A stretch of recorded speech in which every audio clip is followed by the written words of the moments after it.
maayong gabi mga kabisdak. So flex na ko ning pag limpyo na ko sa printed sa customer kay klag na kayo ang yellow o red.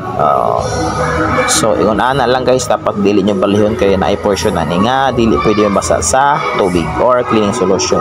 So inanara gamit lang mo og syringe nga naihus, tapos inyong bugahan ang kada nozzle sa printed.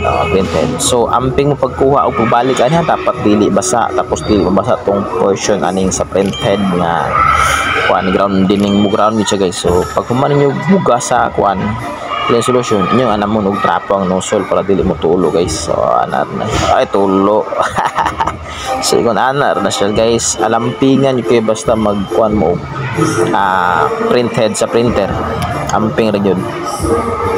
So ana ra okay nanduha, tapos ang kato na pong duha na po may kulang. So, ako ra ginaanam guys para dili gud mo tulo walay grounded. So okay kayo, ana na siya.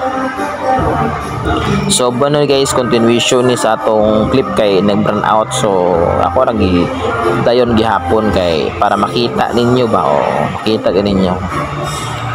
Sugod sinugdanan o padulong katapusan. Sugod sinugdanan. Ito guys para makita rin ninyo niya kung saan paglimpyo sa printed using syringe o cleaning solution. Nga manual ni guys, manual, tapos step by step yun ni. Tanawa mo. Hindi ko na siyang kung mahimo tulo ka buga or 3 session or 2 ka session sa kuan sa kada nozzle.